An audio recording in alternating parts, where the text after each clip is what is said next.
Welcome to episode 487 of the Brainy Business, understanding the psychology of why people buy. In today's episode, I'm excited to introduce you to Dr. Emily Falk, author of What We Value. Ready? Let's get started.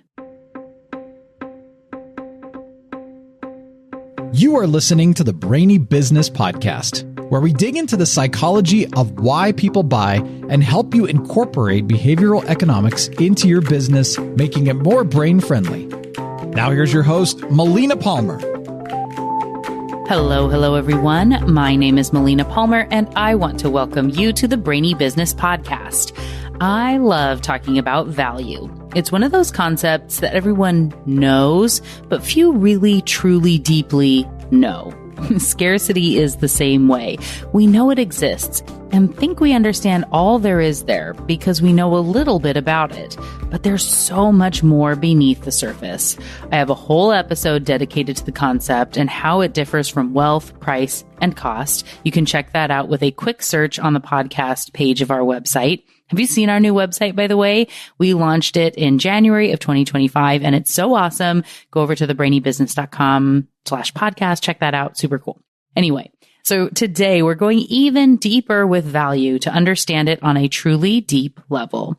This will go beyond the monetary and into the really human elements of value in our relationships, society, and of course, how it impacts us in business. So, who's bringing this insight? That would be the amazing Dr. Emily Falk. She studies behavior change, persuasion, and how ideas and behaviors spread. Emily is a professor of communication, psychology, marketing and operations, informatics and decisions at the University of Pennsylvania, vice dean of the Annenberg School for Communication, director of the Communication Neuroscience Lab, and director of the Climate Communication Division of the Annenberg Public Policy Center. Emily is an expert in the science of behavior change. Her research uses tools from psychology, neuroscience, and communication to examine what makes messages persuasive, why and how ideas spread, and what makes people effective communicators. Her research has been recognized by numerous awards, including early career awards from the International Communication Association, the Society for Personality and Social Psychology Attitudes Division, a Fulbright grant, the Social and Affective Neuroscience Society, a DARPA Young Faculty Award, and the NIH Director's New Innovator Award. She was named a rising star by the Association for Psychological Science, and she received her bachelor's degree in neuroscience from Brown and her PhD in psychology from the University of California, Los Angeles. Today, we're discussing her new book, What We Value. You know, I love this one. Really quickly, before we get into the conversation, I want to be sure you know that there are links in the show notes for my top related past episodes and books, ways to get in touch with Emily and myself, and more. It's all within the app you're listening to and at thebrainybusiness.com/487. Now let's jump right in. Dr. Emily Falk, welcome to the Brainy Business Podcast. Thanks, Melina. Yes, I'm so excited to have you here. Thank you for joining me. I love your book and your work, and I'm so delighted to share about it. For everyone who doesn't yet know you, can you share a little bit about yourself and the work that you do? Sure. I'm Emily Falk. I direct the Communication Neuroscience Lab at the University of Pennsylvania. I also direct the Climate Communication Division of the Annenberg Public Policy Center, and I'm the vice dean of the Annenberg School for Communication. And so across those roles, I'm really interested in how people make decisions related to their health and well-being and the health and well-being of our planet. So we look at how people choose to change their behavior, how they connect with other people, and the kinds of psychological resources that make that possible. Yeah, I love that. And it's so much good stuff in the just getting into the book of the different aspects of choice and decision making and the work that you do. I really love the way that it's all framed throughout the book. Let's just jump into it right here with can you share a little bit about the value calculation? Yeah. So in our brains, we have a system called the value system, and it takes inputs from lots of different other systems and comes up with a value for all the different kinds of possible things that we might do. So when we're making choices, for example, about whether to go for a walk or watch a TV show, or whether to eat chocolate cake or maybe some broccoli, we might weigh lots of different kinds of things, including how tasty or healthy an option is, what someone that we're with might be choosing, how we think of ourselves in the given moment. So all of those past experiences and current needs and future goals are brought together in this calculation, which happens kind of seamlessly. So we don't necessarily always think about it in those terms. But that brain system helps us do many of the things that we consciously choose to do on a day-to-day basis. Yeah. And knowing that, there's all these, I talk a lot about just like micro moments in decision making, right? And like all the little teeny things that we don't necessarily realize our brains are doing all the time. I really liked how you talked about the monkey you called Gizmo,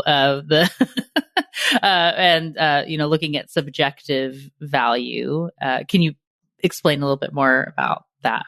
Sure. So, up until just a few decades ago, it wasn't obvious how this happened in the brains of humans or even other animals. And so early work that was done in monkeys looked at how they weighed different kinds of choices between different juice options or different kinds of drinks. And so on a given day, you might be surprised to know that monkeys like us have different kinds of preferences. So even if they prefer grape juice or lemonade on average, on a given Tuesday, maybe they've already eaten some fruit or had some, other reason that they don't have as strong a preference for the grape juice, and maybe they'd be willing to accept water or peppermint tea instead. This research team, led by John Assad and Camilo Padua-Schioppa, looked at how monkeys made these kinds of choices on a given day. And so they compared the ratio of how many, say, drops of grape juice to drops of water a monkey would need in order to make different kinds of choices. And what they found was that in what is analogous to the human's value system in these key brain regions, that the neurons fired more when they were offered choices, when they made choices that they preferred relatively more in that moment. And so instead of just tracking something like the amount of sugar that was in the ingredients that were in the drink, or the color of it, or other particular things that would be specific to that substance, they instead integrated all of these different kinds of dimensions to have subjective preferences like we do. And then the thing that was really important and interesting that followed was that we started to see analogous things in humans. So in the early days of neuroeconomics, there were a number of studies that found that humans make choices like this as well. So, you could imagine a situation where our brains have lots of different kinds of modules for tracking the ingredients of a given food. So, how much sugar does it have, or how much fat does it have, things that would help us stay alive in evolutionary terms or something like that. And a separate system that would track things like how much of it you have had recently or what your date is eating, and that those would all potentially work independently. And what this early research found was that in an analogous situation of choosing snacks, for example, for humans, that we do it similarly to monkeys, that we integrate all of these different factors in this common value signal, which then helps us make choices about what do I want to have right now in this moment. And then even beyond that, for things that are much less comparable than, this salty snack versus that, am I going to eat potato chips or pretzels, or am I going to eat broccoli or an orange? We also do this for a wide range of other kinds of decision making as well. So, for example, if we're thinking about whether to take $20 now or be patient and take $25 in 6 months, those are fairly abstract concepts. And my colleague here at Penn, Joe Cable, did beautiful work early on in this history as well, finding that those kinds of what we call intertemporal choices, or choices between things where you got to be patient and wait, or take something now, also use this same valuation system. And choices between Different kinds of social options, like, getting a social reward also activates this kind of system. And so across a wide range of choice domains, across a wide range of possible things that we might choose between, this same brain system seems to be really important for those choices. And so this kind of value calculation, I think part of the reason that it interests me so much is because it highlights how malleable our choices are, that the different kinds of inputs to the calculation, since it's going through this sort of final common value pathway, that means that the things that are salient to us in our environment, the things that we're paying attention to, the things that we're giving more weight in that value calculation are going to influence our behaviors. And so somebody who's really interested in behavior and behavior change, that feels really important. Oh, definitely. As you were talking, and I'm like reflecting back over everything I read in the book and different aspects of the work and the research, perhaps it's because it's most salient because it was at the end, or perhaps it was because it, is the culmination of everything or whatever else. But really thinking about how we're presenting choices to people and thinking about what they're going to like and how you can be, really priming what they're going to focus on before they watch a video and getting this kind of shared experience among people. So knowing it leans on some of your early research from when you were in LA and you had friends working for production companies and whatnot, even though it comes up late in the book, can you share a little bit about that work and research into, the shows we watch even? Sure. Yeah. So one of the studies that I did in grad school and that we've done a bunch of follow-up work on looks at what goes into people's decisions about what they're going to share with other people. And so the logic of that was that it's all well and good if we can convince one person to change their behavior with messaging, but it's even more powerful when they go and also convince their friends or their friends of friends to change as well. And, as these decisions add up, it also potentially has the power to shift our culture. And so in that early study at UCLA with Matt Lieberman and a bunch of co-authors, we looked at what happened in people's brains when they were initially exposed to ideas that they then decided they wanted to share with other people, and that those people also decided that they wanted to share more. So to study this, we created a series of possible TV show pilot ideas. And then we pitched them to a first group of participants who we called the interns. And we called them the interns because we asked them to pretend that they were interns at a television studio who were looking at these potential pilot ideas and triaging them for their boss, who's the producer. The idea was that their producer wouldn't have enough time to go through all of the possible pilot ideas and that they needed to give their opinion. So they were exposed to 24 different possible pilots while we recorded their brain activation. And then after they got out of the scanner, we made little videos of them giving their opinions as if they were talking to producers. And then we cut up all those video clips and we showed them to another group of research participants who we call the producers, because they didn't have access to the original pitches. They didn't have access to the original sort of coverage of like the specific text and so on, but they were given the same title, a key image, and then they saw this video that one of the interns had produced. And so the interns would get into it and they'd be like, I think this would do really well for these reasons, or like, I think this didn't really interest me that much. It was kind of boring.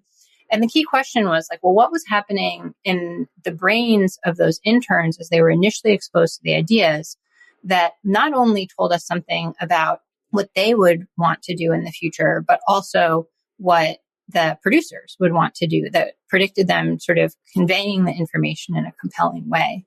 And what was really interesting was that we saw activation in key regions that are associated with not only this kind of valuation or reward process, but also with thinking about what other people think and feel. And so that's also been a really common theme in the work that we've done, is that another brain system that in the book I call the social relevance system.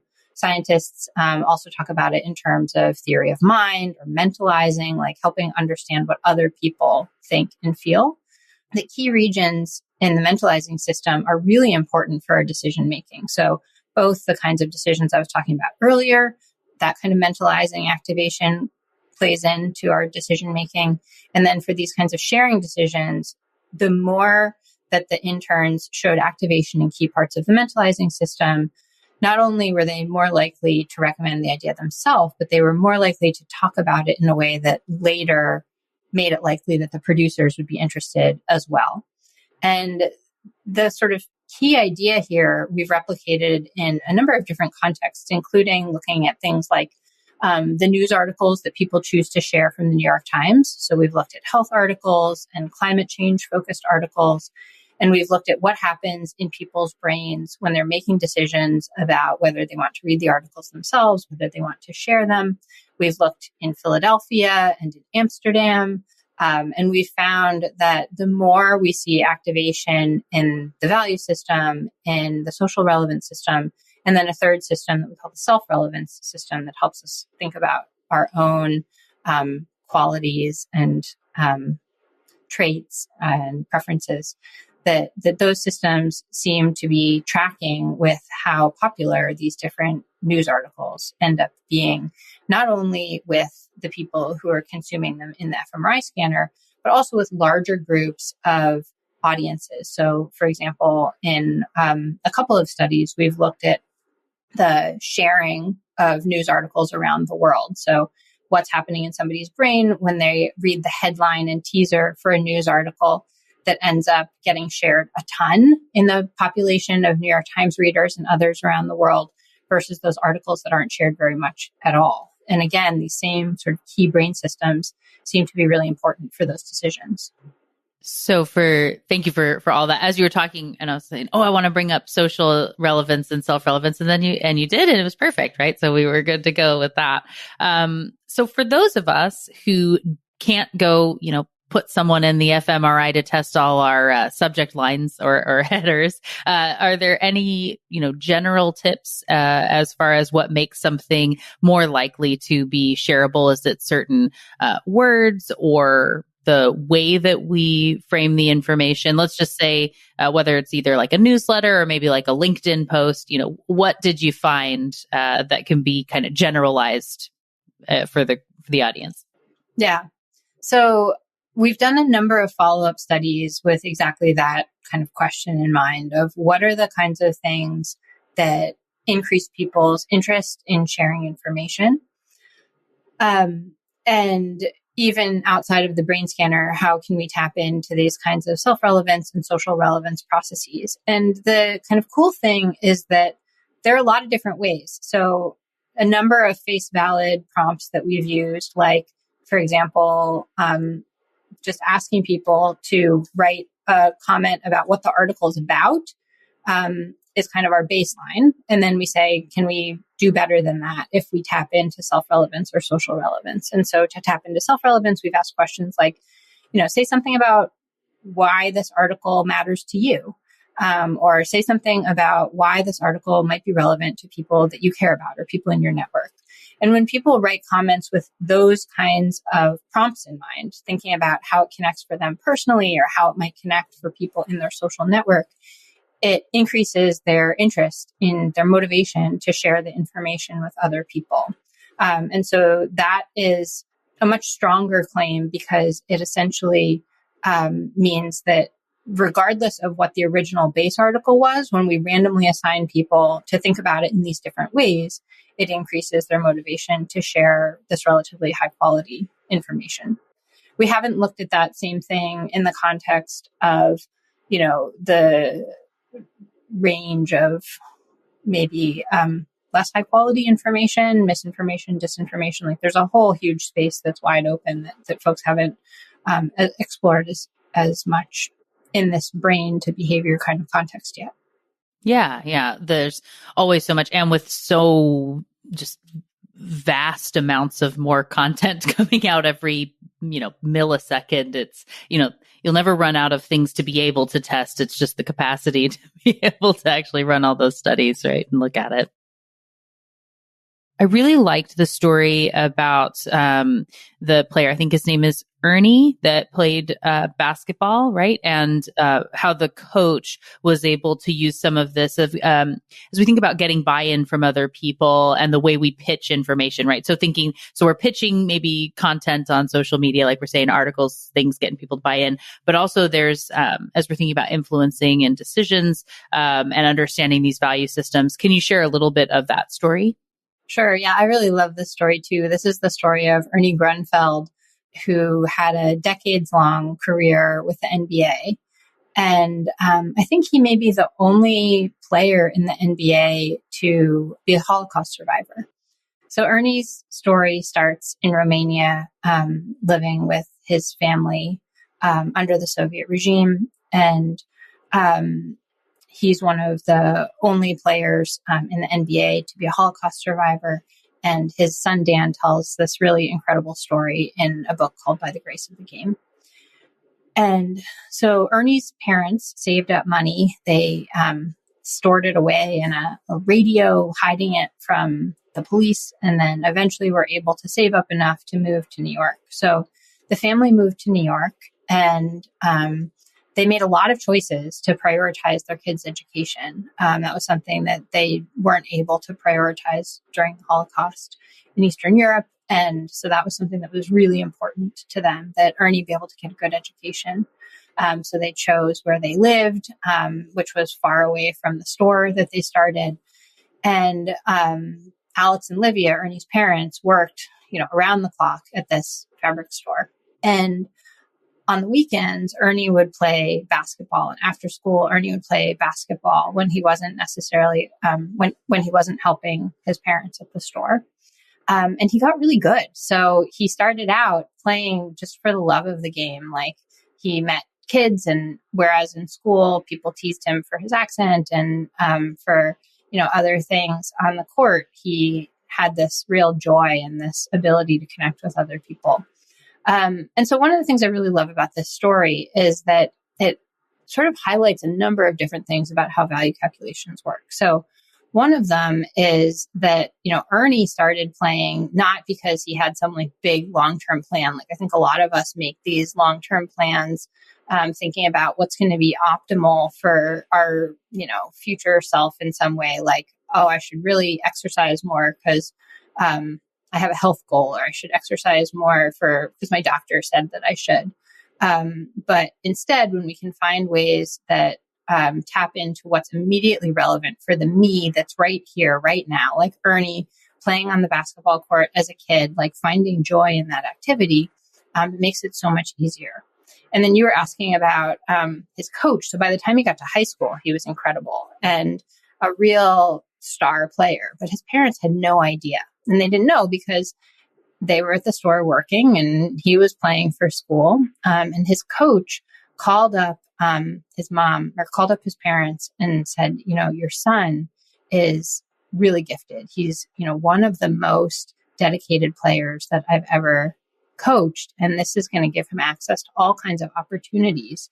He could go to college with this skill. And so, Coach Iser has passed away and wasn't available for me to interview. But, I was speculating that kind of framing, like talking with Ernie and actually talking with his mom, Livia, like the opportunity to have access to the education, to, focus on Ernie's dedication, these kind of core values that were really important to his parents, meant that they then were really enthusiastic about supporting his career.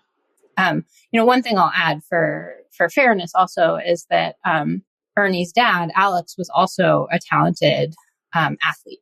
And so I think there was also that aspect of self-relevance that was important for him to get it as well. You can imagine a lot of parents being asked to prioritize their kids' sports over something that they had worked so hard for, like their education.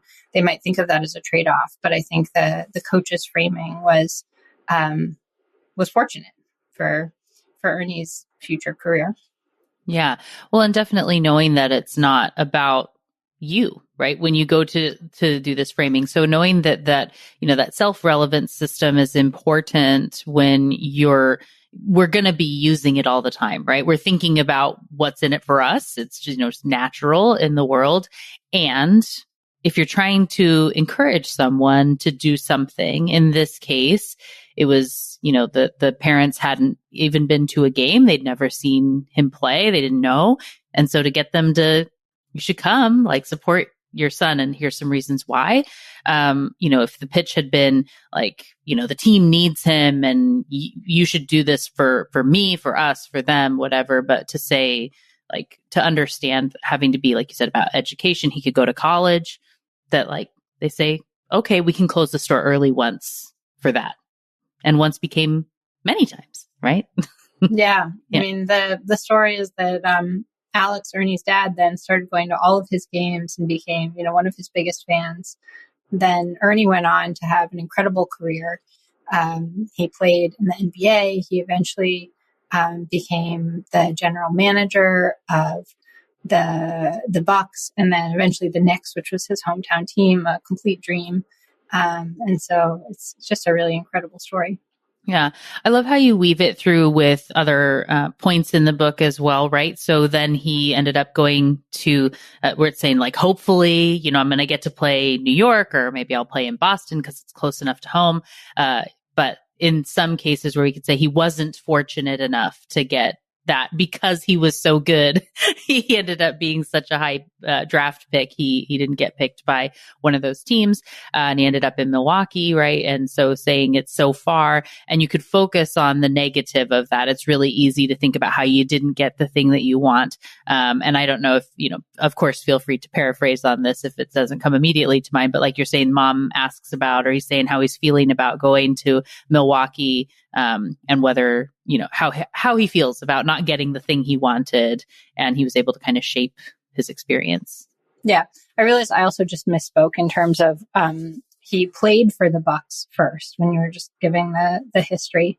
And then he also ended up being the president and general manager there and also the Washington Wizards. And then eventually ended up playing for the Knicks, and becoming their general manager. So you were saying in terms of when we have choices versus when we don't have choices. Another thing I do really like about this story is that first part of it. So, Ernie was incredible as a college player. So consistent with Coach Iser's prediction, he went and played for 4 years in college at Tennessee. And then when he was graduating, he was entering the NBA draft pick. And, actually before writing this book and talking with Ernie, I didn't know a ton about how the NBA draft works. But I learned from Ernie that as a player, you actually don't have very much choice about where you're going to go, right? You enter the draft and a team picks you and you go there, basically. So, fresh out of college, Ernie was really hoping to go to the Knicks. He had grown up in New York. His family was in New York. It was his hometown team. What a dream, right? And he knew that he was likely to be a first round pick in that draft. And he thought that there was a reasonable chance that the Knicks might pick him, right? And so he was really excited about that possibility. There was also the possibility that Boston might pick him. The Celtics coach had expressed some interest. And so, when the Knicks came up, I think they were 10th in the draft. And a friend of his got picked by the Knicks. And so he realized, all right, I'm not moving to New York. I guess I'll be moving to Boston. It's not my first choice, but that'll be great too. It's a train ride away from New York. But then instead, what happened next was that Milwaukee picked him. And he had never been to Milwaukee. He had no idea what that would be like. Something that I really loved was his mom asked him, how he was feeling about this and what he was thinking and, whether he was happy. And what he said to her was, well, I'm going to make myself happy. And he was reflecting on sometimes in life we have all of the choices that we might want. And sometimes, your first choice job rejects you, or the person that you want to go on a date with rejects you, or, you have some choices and not others. And so, Ernie, instead of deciding to be grumpy and not follow what the coaches said or whatever, basically decided that he was going to focus on the things that were good about it. And so he worked on connecting with his teammates, and he did ultimately fall in love with his wife, Nancy. And he focused on the things about Milwaukee that were under his control. It wasn't his favorite food. It wasn't his favorite location with respect to the people that he loved. But focusing on the love of the game and these other things, he was able to turn the situation into one that was really successful for him. And, I struggled a little bit in writing about this, because obviously, being an NBA player is a hugely privileged and coveted kind of life, right? And so maybe we don't feel that bad for him in the situation, oh, poor Ernie gets to go and play professional basketball as his living. But at the same time, I think many of us every day at work and at home with our friends have these kinds of situations where things don't go exactly the way that we initially imagined would be the best. And that's sort of where I think understanding how our brains are computing subjective value and realizing how subjective it is and how we can focus on different aspects of a choice or a situation to feel differently, right? And so there are obviously tons of situations where we don't necessarily even want to change the way we feel. There are things in the world that are good to be angry about and good to want to change. But there are also situations where we might want to more actively enhance or upregulate either positive or negative emotions to be consistent with goals that we care about.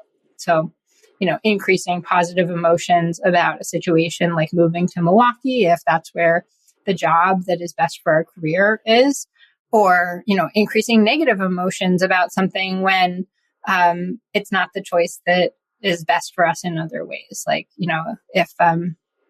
If you end a relationship and you're trying to feel better about it, maybe focusing on some of the things that your best friend didn't like about that person can help us feel better, right?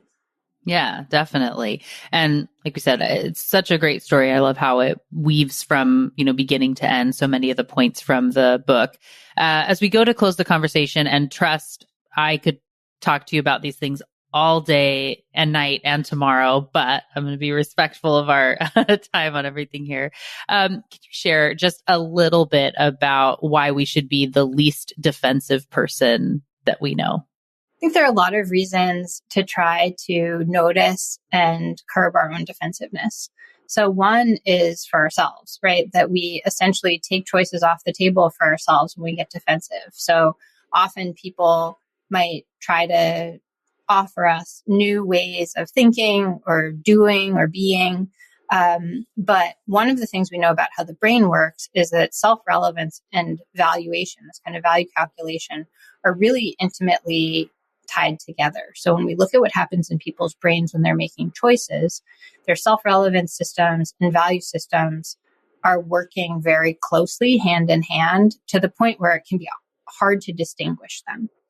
And in general, that's fine. That makes our decision making go together with things that are compatible with our identity, who we are, our past experiences, our future goals. But it can also mean that we get confused by the things that I've done before we think of as good. And we can be defensive when people suggest that there's a different way of thinking or a different way of doing or being. And so in terms of reducing defensiveness, we want to reduce the kind of blockers that we're putting up to new ideas before we even get to consider them. And there are a lot of different tools that we've discovered for how we can do that. So, one of them is what we call values affirmation, where we give people a brief period to reflect on the things that matter the most to them. So for many of us, that might be things like friends and family, connection with other people, and just giving people a few minutes to write about that. For other people, maybe it's their creativity or their spirituality or their drive, their humor. And so when people pick the things that are the most important values for them and they get to write about them for even 5 minutes or reflect on prompts, like think about something that you'll do in the future with people that you care about. Think about ways that you've drawn on that value in the past. That helps people zoom out and see that their self-worth, their identity doesn't have to be so intimately coupled with these behaviors that ultimately shouldn't define us, right? So for example, in one research study that we ran looking at people who are relatively sedentary, who sit a lot during the day, we gave some people, half the people, we randomized them to have the opportunity to do a values affirmation first. And the other half of the people reflected on values that were not important to them, but might be important to others. So both groups of people are reflecting on core values. And then afterwards, they see the exact same health coaching messages, encouraging them to get more physically active. And what was really cool was as we scanned their brains, we see that the people who first had this values affirmation showed more receptivity in their brains and the value and self-relevance systems to the coaching messages compared to the people who didn't have the chance to get that affirmation. And the reason I think that's so cool is because it's like this tiny little intervention, and then people are exposed to the exact same thing, but their brains respond differently. And so you said, like, why might we want to reduce our defensiveness? Well, one is to get useful information, right? To be able to take in things that our psychological defense systems might otherwise shut out, to make our decision making better, to understand things in a new or different way, to like just understand the world in a better way. And I think another reason is to be able to connect with other people, right? One of the most important, fundamental, pleasurable things about being human is being able to connect with others. And we really limit ourselves when we are only able to do that with people who share our exact views and behaviors and interests to begin with. And so when we are able to let go of some of these kind of psychological defenses and open ourselves, be curious about a wider range of ideas and ways of being, then that also opens all kinds of opportunities for innovation, for things that in terms of the business focus of the Brainy Business, like people who are able to connect with more different groups of people who don't otherwise know each other get paid more and promoted faster. And like, I think that that also happens when we're more open to a wide and diverse range of people that we might connect with. Oh, yeah, absolutely. And thank you so much for tying it back, like you said, to the business side of the Brainy Business. And I love you talk about some work with Adidas and other areas of being able to think about how we pitch in advertising and all sorts of other stuff. We'll save that for when everyone picks up their copy, of course, of What We Value, which we'll have a link for in the show notes. For everyone who's so excited to just, follow you and your work and, connect or whatnot, what's their best path to do so? Well, all of our papers are available on our lab website, falklab.org. Our lab also has social media in the regular places. So if you search for the Communication Neuroscience Lab, you should be able to find us on all the social places. Perfect. Well, we will have those links and, like I said, for the book and everything in the show notes. And just, thanks again for joining me. It was really delightful to chat with you about your work today. Yeah, thanks so much for having me.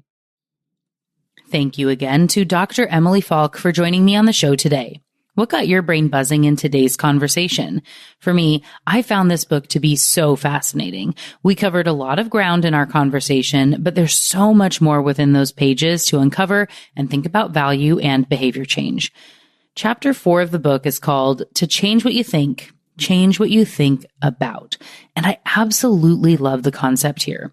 On the surface, it might seem like a chicken and egg sort of thing, or a space where someone might say, what's the difference? Like, what I think is what I think about, right?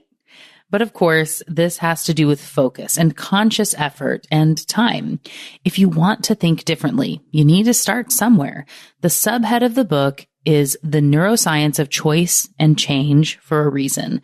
You can choose what you think about. You can choose what to not let yourself think about. You can choose to reframe those thoughts that seem natural as you recondition your brain to see things differently. It isn't easy at first, which is why you can't change so many things at once. Because we're talking about value, let's tie it back to pricing and sales. If you say, I'm not a good salesperson, and your brain naturally jumps to all the times you've messed up or lost deals or whatever else, then that's what you will think is true. There are likely things you do right, though. What if you chose to think about the things you get right? Maybe you're good at relationships with customers. Maybe you're super organized and great at remembering little details, which you can use as a first step to reach out to leads in a thoughtful way. Instead of always thinking, I get so awkward when I need to ask for the sale, I can't do it. What might you think instead to help you think differently about selling? You could reframe it to think, where is the value here for this client? What would make them love this? How's this helping them? How might they be upset with me if I didn't tell them about how valuable this product or service would be for solving their problem? When you think about those things, you'll think differently as you understand what you value, what they value, and how to include that in the way you talk about the sale, and then about selling in general. This, of course, applies to all sorts of things, to interpersonal relationships at work, with friends, family, random strangers, in marketing campaigns, and everything in between. Understanding what people value, why, and how to message around that will change the way you do business for the better. What will you do first? Come share it with me on social media. I'm the Brainy Biz pretty much everywhere, and Melina Palmer on LinkedIn. I'd love to hear from you. As we close out the show, don't forget about those show notes, which include links to my top related past episodes and books, including what we value, ways to get in touch with Emily and myself, and more. It's all waiting for you in the app you're listening to and at thebrainybusiness.com/487. And thank you again to Dr. Emily Falk for joining me on the show today. It was a delight to chat with and learn from you. Join me Tuesday for another Brainy episode of the Brainy Business Podcast. It's going to be a lot of fun. You don't want to miss it. Until then, thanks again for listening and learning with me. And remember to be thoughtful. Thank you for listening to the Brainy Business Podcast. Melina offers virtual strategy sessions, workshops, and other services to help businesses be more brain-friendly. For more free resources, visit thebrainybusiness.com.